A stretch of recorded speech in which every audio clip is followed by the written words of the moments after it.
तो agriculture economics के unsold paper की हम बात करेंगे व्यूवर्स। क्वेश्चन पेपर अप्रैल 2024 में सीसीएस यूनिवर्सिटी मेरठ में हुआ प्राइवेट का पेपर, और जो है काफ़ी सारे स्टूडेंट्स को नहीं मिल पाते पेपर्स इस समय, मार्केट में तो अवेलेबल नहीं होते, तो आप स्टूडेंट्स को काफ़ी हेल्प होगी।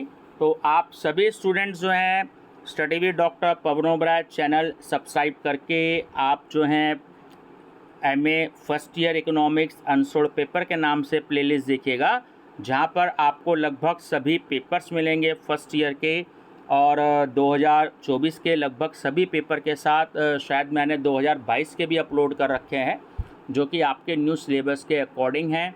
तो आप सभी MA first year economics unsold paper playlist देखिएगा, ठीक है स्टूडेंट्स। और आप मेरे को फेसबुक पर भी ज्वाइन कर सकते हैं, आप फॉलो करिएगा डॉक्टर पवन ओबराय, आपको इसमें भी पूरे पेपर्स फेसबुक पर मिलेंगे। चलिए देखिए सीसीएस यूनिवर्सिटी मेरठ ने एग्रीकल्चर इकोनॉमिक्स में क्या पूछा 2024 में, एक नज़र डालते हैं। नंबर फर्स्ट क्वेश्चन है define agriculture economics, discuss its need for a separate study as agriculture economics. कृषि अर्थशास्त्र को परिभाषित कीजिए, क्या कृषि अर्थशास्त्र को एक अलग अध्ययन के रूप में पढ़ने की आवश्यकता है। Question second, discuss the scope of agriculture economics and prove the interdependence of agriculture and industry. कृषि अर्थशास्त्र के क्षेत्र व महत्व को समझाइए तथा कृषि क्षेत्र व औद्योगिक क्षेत्र की परस्पर निर्भरता को स्पष्ट कीजिए। Third, what do you mean by law of returns in agriculture? How law of diminishing returns operates in agriculture? कृषि में पैमाने के प्रतिफल से आप क्या समझते हैं? कृषि में पैमाने का ह्रासमान नियम कैसे लागू होता है?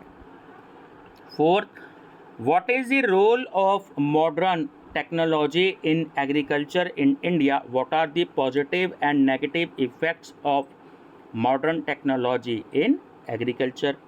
भारत में कृषि में औद्योगिक आधुनिक प्रौद्योगिकी या दूसरा वर्ड होता है तकनीक की क्या भूमिका है? कृषि में आधुनिक प्रौद्योगिकी या तकनीक के सकारात्मक एवं नकारात्मक प्रभाव क्या क्या हैं? Fifth, what is the pattern of land holding in India? What is the land use pattern in India for agriculture? Bharat में भूमि धारण का क्या नमूना है या प्रारूप है?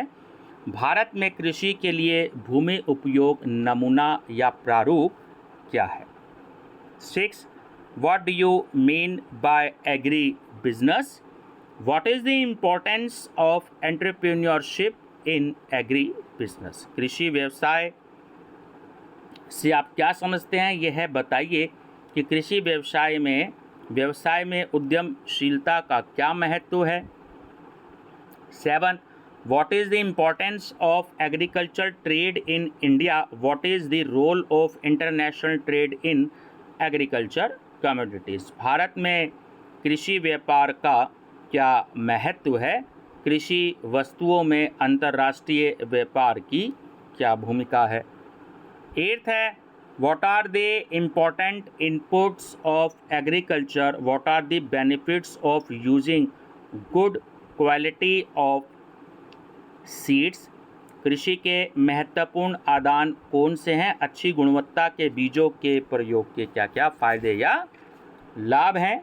Question number 9, when was the agriculture price policy introduced? Explain it. Explain latest agriculture price policy in detail. कृषि मूल्य नीति कब पेश या प्रस्तावित की गई थी? समझाइए। नवीनतम कृषि मूल्य नीति को विस्तार से समझाइए। और 10th क्वेश्चन है students, write down the short notes on any two of the following. निम्नलिखित में से किन्हीं दो पर संक्षिप्त टिप्पणियाँ लिखिए। क्या थी? देखिए ये तो बहुत इंपॉर्टेंट क्वेश्चन है। ग्रीन रेवोल्यूशन, हरित क्रांति, बी है agriculture taxation in India, Bharat में कृषि कराधान। और सी है आपका रोल ऑफ MNCs, है ना, मल्टीनेशनल कॉरपोरेशंस, और आपका बहुराष्ट्रीय कंपनियों की भूमिका, है ना। और डी है आपका effects of technological changes in agriculture, कृषि में तकनीकी परिवर्तन के प्रभाव। तो स्टूडेंट्स 4 यानी कि 9 तो आपके एक तरीके से लॉन्ग क्वेश्चंस हो गए, और 4 ये आपके जो शॉर्ट नोट्स हो गए, तो ये आपके 4 एक तरीके से डिटेल क्वेश्चन हो गए। तो 9 और 4 13 क्वेश्चन आपको इस पेपर में मिले। कम से कम इन 13 क्वेश्चंस को भी याद करिएगा। और मैंने अनसोल्ड पेपर, मेरी MA economics unsold paper playlist देखिएगा, वहाँ पर भी आपको एग्रीकल्चर इकोनॉमिक्स का पेपर मिलता है। तो 10-12 क्वेश्चंस उसमें हैं, तो उसको भी आप ज़रूर याद कीजिएगा, और अपने दोस्तों को वीडियो ज़रूर शेयर कर दीजिएगा, है ना, ताकि उनकी भी हेल्प हो जाए। आप सभी को मेरी तरफ से best of luck. Thank you.